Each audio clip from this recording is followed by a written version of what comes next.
গাজা যেন আবারও আগুনের রেখা, নতুন ষড়যন্ত্রের গন্ধ। আর সেই গন্ধ এখন ছড়িয়ে পড়েছে আঙ্কারার বাতাসে।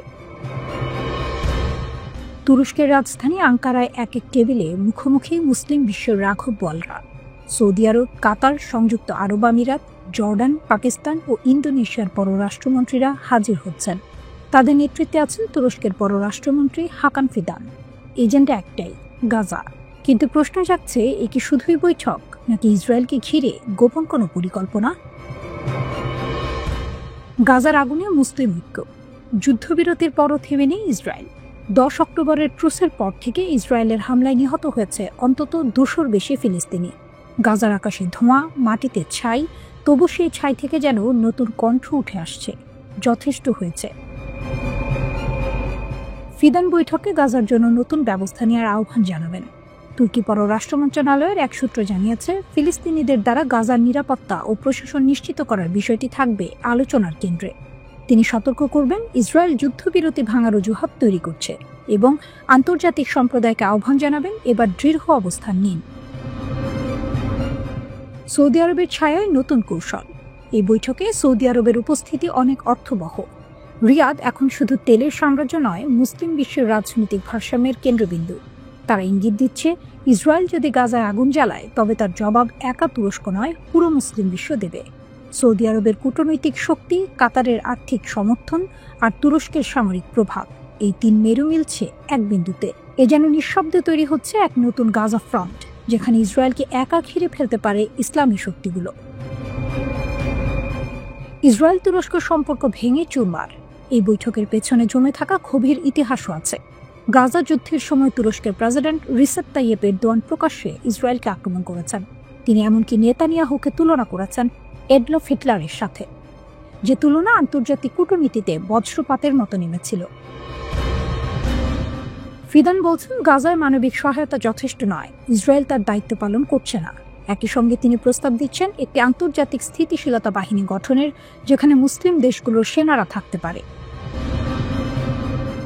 কিন্তু ইসরায়েল ইতিমধ্যেই তুর্কি সেনার উপস্থিতি অস্বীকার করেছে। তবুও এই বৈঠক যেন এক নতুন যুদ্ধ কৌশলের ইঙ্গিত। যদি ইসরায়েল না শোনে, তাহলে মুসলিম দুনিয়া এবার নিজের পথ বেছে নেবে। শেষ পরিণতি কোথায়? শনিবারের ইসরায়েলি হামলায় আবারও নিহত হয়েছে অন্তত 5 জন ফিলিস্তিনি।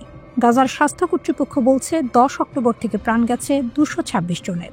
ইসরায়েল বলছে হামাস যুদ্ধবিরতি ভেঙেছে, কিন্তু আঙ্কারার টেবিলে যারা বসছেন তারা বলছেন অন্য কথা।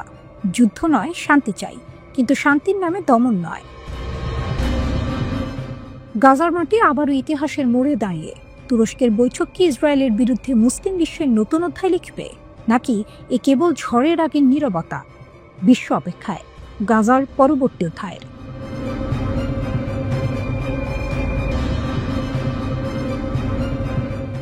আকাশে হঠাৎ দেখা গেল উড়ন্ত চাকতি।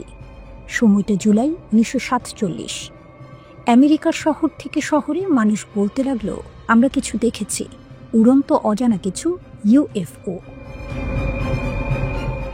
সব শুরু 1 মাসের আগের এক বিকেলে। বেসরকারি পাইলট কেনেথ আর্নল্যান্ড বলেছিলেন, তিনি দেখেছেন 9টি চকচকে বস্তু সিয়াটলের পাহাড়ের কাছে দ্রুত ছুটে যাচ্ছে, প্রতি ঘন্টায় প্রায় 2000 কিলোমিটার বেগে। এরপর যেন গোটা আমেরিকা পাগল হয়ে গেল। দেশ জুড়ে হাজারো মানুষ দাবি করতে লাগলো তারাও দেখেছে উড়ন্ত চাকতি।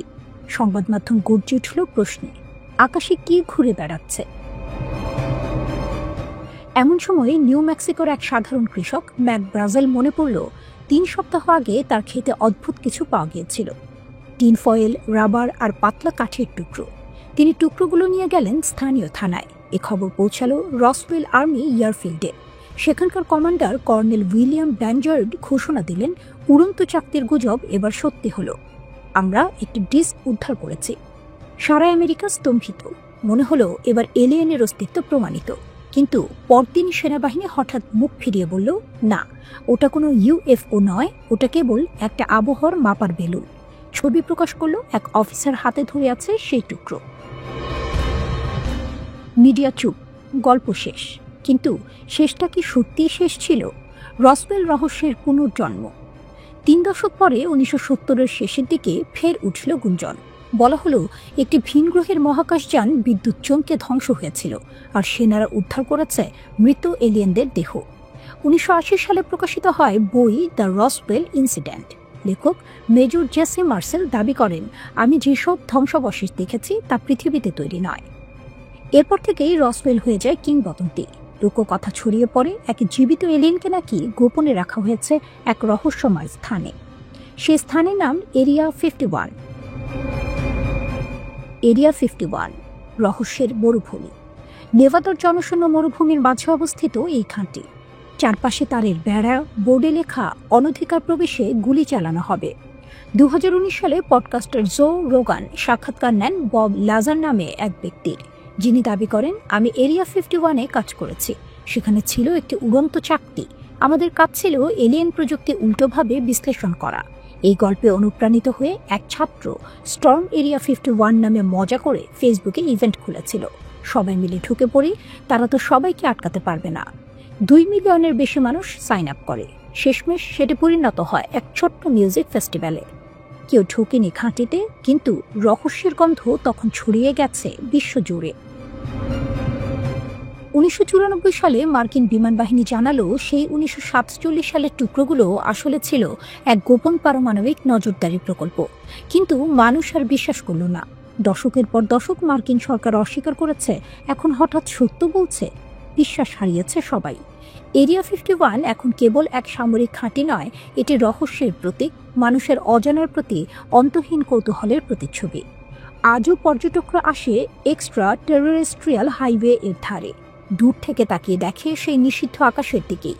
যেন এক প্রশ্ন এখনো ভাসে মরুভূমির হাওয়ায়, সত্যিই কি তারা একা, নাকি আমাদের মাঝেই আছে কেউ অন্য জগতের?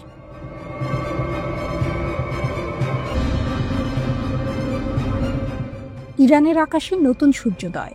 সিমোর উড্ডয়নের মধ্য দিয়ে স্বনির্ভরতার নতুন অধ্যায়। তেহরানের আকাশে এক নতুন সকাল।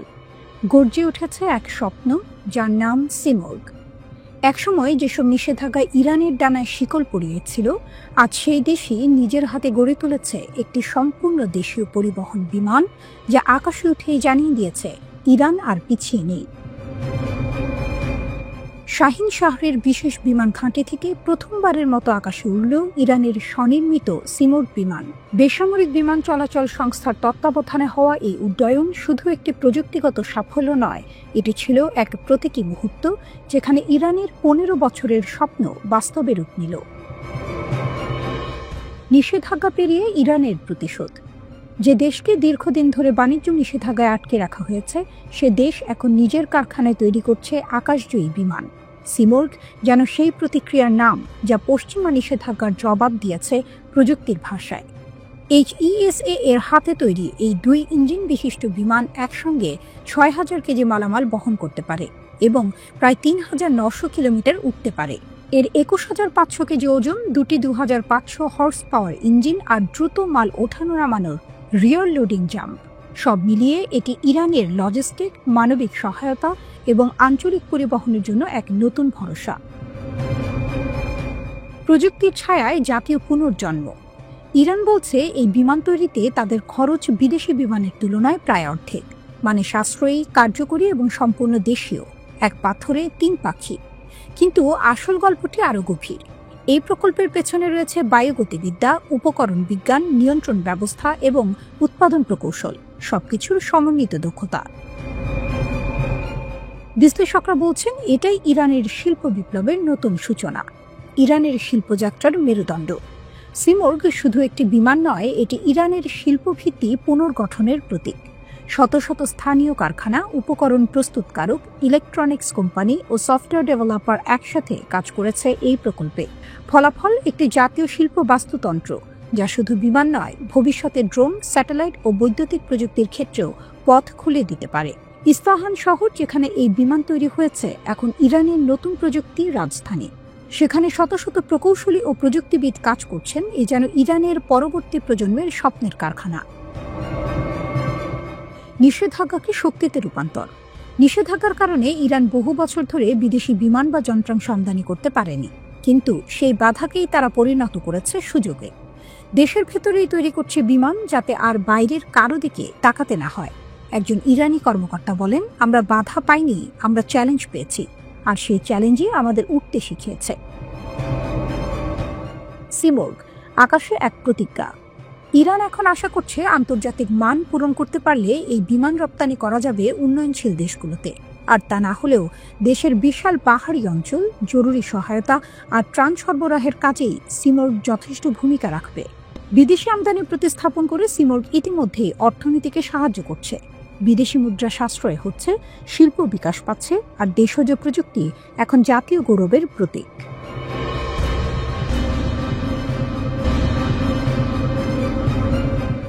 ইরান রাশিয়ার নতুন রেল কৌশল, নিষেধাজ্ঞার শৃঙ্খল ভাঙছে দুই দানব। নিষেধাজ্ঞা পশ্চিমা দুনিয়ার সবচেয়ে ভয়ঙ্কর অস্ত্র, যে অস্ত্র দিয়ে তারা দেশকে দেশ থেকে, অর্থনীতিকে জীবন থেকে বিচ্ছিন্ন করে দেয়। কিন্তু এবার ইরান ও রাশিয়া মিলে সেই শৃঙ্খল ভাঙতে যাচ্ছে। একটি রেললাইন তৈরি হচ্ছে যা কেবল লোহা আর পাথরের নয়, এটি এক নতুন ভূ রাজনৈতিক মানচিত্রের ঘোষণা। ইরানের উত্তরাঞ্চলের রাশিদ শহর থেকে আজারবাইজানের সীমান্তবর্তী আস্তারা পর্যন্ত ১৬২ কিলোমিটার দীর্ঘ এক রেলপথ নির্মাণে হাত মিলিয়েছে তেহরান ও মস্কো।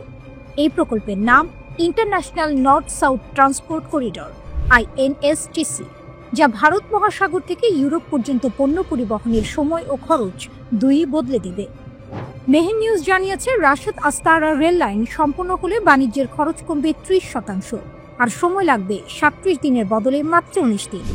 অর্থাৎ সুয়েজ খাল ঘুরে যে পণ্য মাসখানেক পরে পৌঁছাতো, এখন তা পৌঁছাবে অর্ধেক সময়েই। এ যেন নিষেধাজ্ঞার বুকে ছুরি বসানো এক প্রকল্প। বিশ্লেষকরা বলছেন, এই রেল লাইন শুধু অর্থনীতির নয়, এটি এক কৌশলগত বিপ্লব।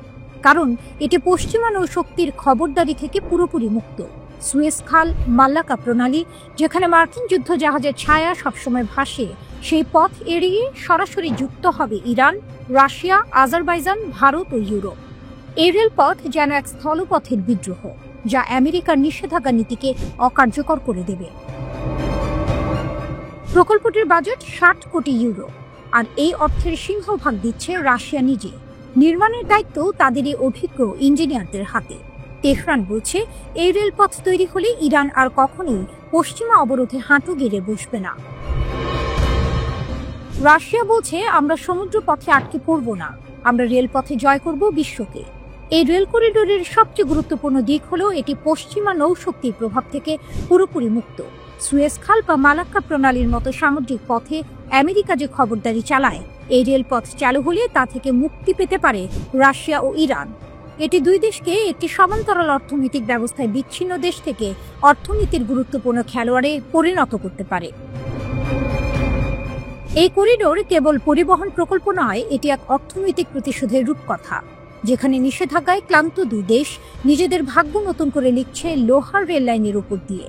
যে পথে ট্রেন ছুটবে তার শব্দে থাকবে চ্যালেঞ্জ, তোমরা আমাদের থামাতে চেয়েছিলে, কিন্তু আমরা পথই বদলে ফেলেছি। রাশিয়া থেকে আস্তারা, এই লাইন শুধু দুটো শহরকে নয়, সংযুক্ত করবে এক ভিন্ন দুনিয়াকে। এক দুনিয়া যেখানে আমেরিকার নিষেধাজ্ঞা হারিয়ে যাবে ইস্পাতের ঝনঝন শব্দে, আর উঠবে নতুন এক সূর্য, ইরান ও রাশিয়ার ঐক্যের সূর্য। বিশ্ব রাজনীতির মানচিত্রে এই রেললাইন এক নতুন রেখা টানছে। সেই রেখা বলে দিচ্ছে, পশ্চিম যতই অবরোধ দিক না কেন, পূর্ব তার পথ নিজেই তৈরি করে নেয়। এই রেললাইন কেবল পথ নয়, এটি প্রতিরোধের প্রতীক। এটি ইরান ও রাশিয়ার প্রতিশোধের ট্রেন, যার ধোঁয়ায় হারিয়ে যাবে নিষেধাজ্ঞার দেয়াল।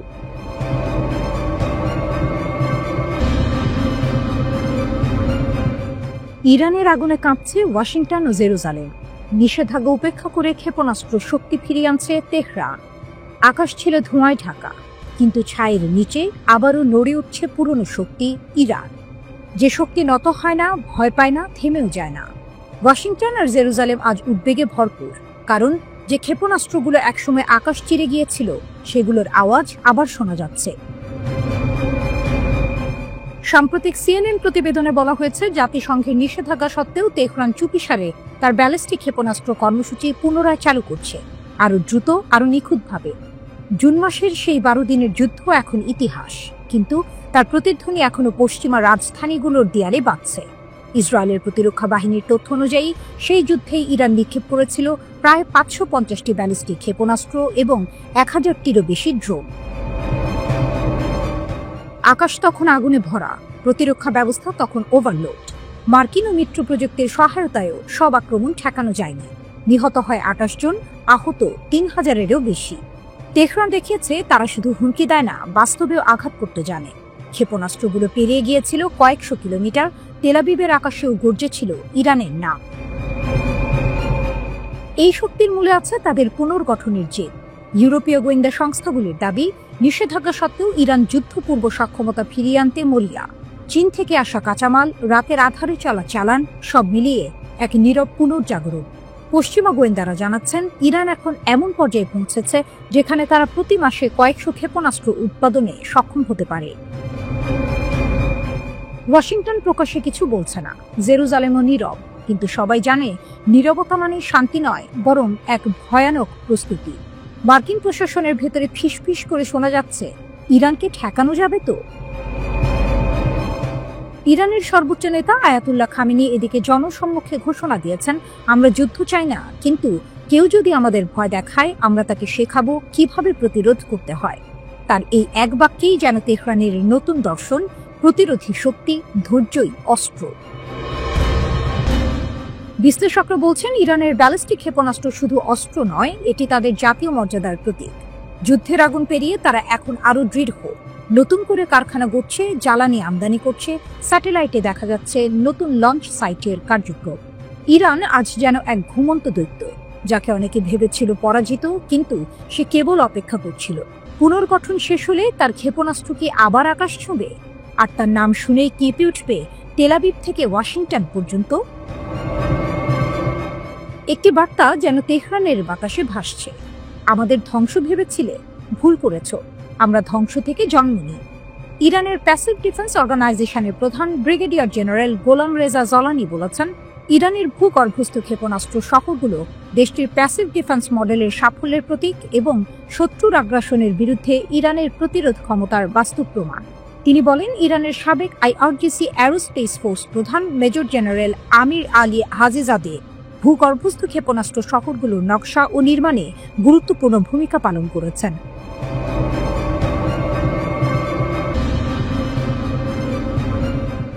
অবশেষে উড়ল ইরানের সিমর্গ। আকাশে যেন পৌরাণিক পাখির ডানা, বাস্তবে তেহরানের প্রযুক্তির জয়। অবশেষে ইরান পেরেছে, যা ছিল একসময় কল্পনা, যা ছিল অসম্ভবের সীমান্তে, আজ তা বাস্তব। আয়াতুল্লাহ আলী খামেনির তেহরান এবার আকাশে তুলেছে নিজস্ব ডানায় তৈরি এক বিস্ময়, নাম সিমর্গ। ফার্সি পুরাণের পৌরাণিক পাখি, যার ডানায় নাকি লুকিয়ে থাকে আগুন, জ্ঞান আর অমরত্বের ছোঁয়া। আজ সেই সিমর্গ শুধু গল্পে নয়, উঠছে সত্যিকার আকাশে। মঙ্গলবার মধ্য ইরানের শাহির শহরের বিমান ঘাঁটিতে গর্জে উঠল দুটি শক্তিশালী ইঞ্জিন। গর্জনের সাথে উঠে গেল ইরানের গর্ব, তার প্রযুক্তি, তার স্বাধীনতার প্রতি। উপস্থিত ছিলেন প্রতিরক্ষা ও পরিবহন মন্ত্রণালয়ের উপমন্ত্রী সহ শীর্ষ সামরিক কর্মকর্তারা। মুহূর্তটা যেন শুধু এক উড়ান নয়, এক জাতির পুনর্জন্ম। ইরানের আকাশে যে পাখি উড়ল তার ভেতরে শুধু ধাতু নয়, আছে এক জাতির প্রতিশোধের ইতিহাস। একসময় নিষেধাজ্ঞায় জর্জরিত দেশটি আজ সেই বাধার ভেতর দিয়েই বানিয়েছে নিজস্ব কার্গো বিমান, নিজস্ব প্রযুক্তিতে, নিজস্ব হাতে, নিজস্ব স্বপ্নে। ইরানের সিভিল এভিয়েশন অর্গানাইজেশন জানিয়েছে, সিমর্গকে বহরে যোগ দেওয়ার আগে 100 ঘন্টা পর্যন্ত বিভিন্ন পরিস্থিতিতে উড়ান পরীক্ষা করতে হবে।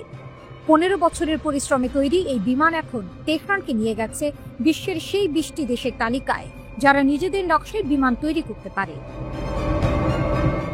প্রেস টিভি জানায়, সিএএ প্রধান হোসেন পুরফারজানে বলছেন, এই উড়ান শুধু প্রযুক্তির নয়, আত্মনির্ভরতার জয়। আমরা দেখিয়ে দিয়েছি নিষেধাজ্ঞা আমাদের থামাতে পারে না। সিমর্গ কেবল একটি কার্গো বিমান নয়, এটি ইরানের নতুন কৌশলগত বার্তা। পশ্চিমা বিশ্বের চোখে চোখ রেখে বলা, আমরাও পারি নিজেদের শক্তিতে। বিমানটিতে রয়েছে দুটি 2500 হর্স পাওয়ারের ইঞ্জিন। এটি 6 মেট্রিক টন পণ্য 3900 কিলোমিটার দূরত্ব পর্যন্ত বহন করতে পারে। সর্বোচ্চ টেক অফ ওজন 21.5 মেট্রিক টন। হালকা, দ্রুত এবং চটপটে এই বিমানকে বলা হচ্ছে ইরানের আবহাওয়ার জন্য একদম আদর্শ। 2022 সালের মে মাসে সিমর্গ প্রথম ফাস্ট ট্যাক্সি টেস্ট সম্পন্ন করেছিল। এরপর থেকে চলছিল এ সার্টিফিকেশন প্রক্রিয়া। এখন সেটি প্রায় শেষের পথে। বিশেষজ্ঞরা বলছেন এই বিমান ইরানের সামরিক সক্ষমতায় নতুন মাত্রা যোগ করবে। দেশের স্থল ও নৌবাহিনীর ঘাঁটিগুলোর মধ্যে দ্রুত সরঞ্জাম, রসদ বা সেনা পরিবহনে এটি হবে গেম চেঞ্জার। এমনকি ভবিষ্যতে এটি স্বল্প পল্লার যাত্রী পরিবহনেও ব্যবহার হতে পারে। আর সেখানেই ইরানের পরিকল্পনার গভীরতা। যখন পশ্চিমা বিশ্ব নিষেধাজ্ঞার দেয়াল তুলে তেহরানকে আটকে রাখতে চায়, তখন ইরান নিজের আকাশে তৈরি করছে বিকল্প এক মহাবিশ্ব, যেখানে প্রযুক্তি, গর্ব আর প্রতিরোধ মিলে গড়ে তুলছে নতুন বাস্তবতা। আজ আকাশে উঠছে সিমুর, কিন্তু আসলে উঠছে এক দেশের আত্মবিশ্বাস। এই উড়ান প্রমাণ করছে ইরানের শক্তি শুধু ক্ষেপণাস্ত্রে নয়, তার শক্তি মেধায়, প্রযুক্তিতে আর নিজের ভাগ্য নিজে গড়ে তোলার সাহসে। তেহরানের আকাশে আজ আবারও শোনা গেল সে অমর সুর, আমরা উড়ব কারণ আমাদের ডানা নিজেদের হাতে তৈরি।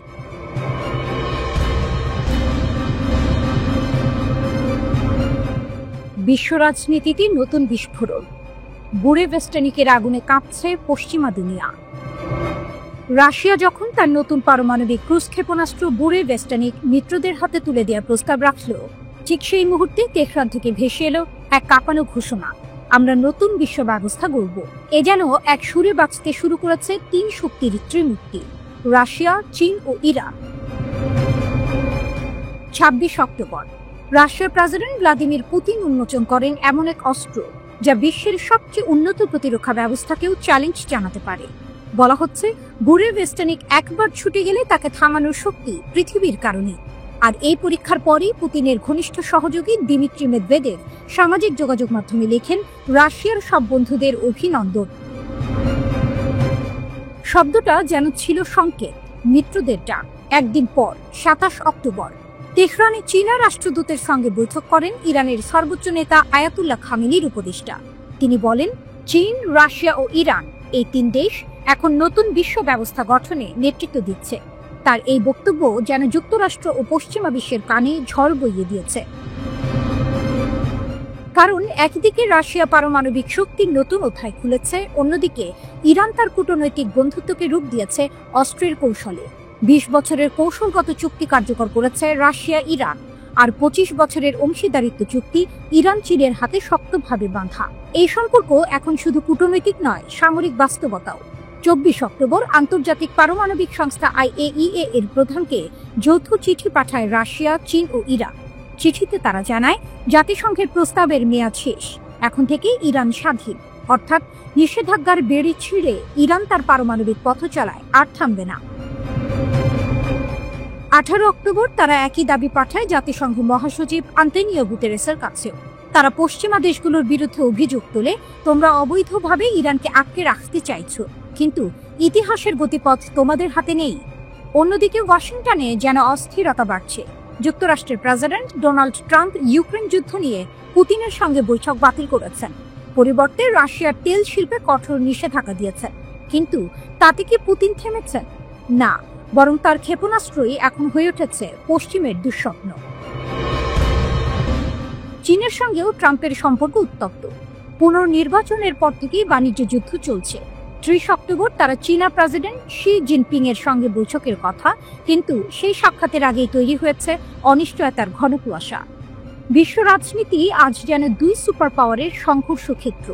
এক পাশে যুক্তরাষ্ট্র ও তার পশ্চিমা মিত্ররা, অন্য পাশে জেগে উঠছে রাশিয়া, ইরান ও চীনের নতুন জোট, যেখানে পারমাণবিক শক্তি, কূটনৈতিক ঐক্য আর অদম্য প্রতিরোধের বার্তা মিশে গেছে এক সুরে। এ যেন নতুন শীতল যুদ্ধের সূচনা।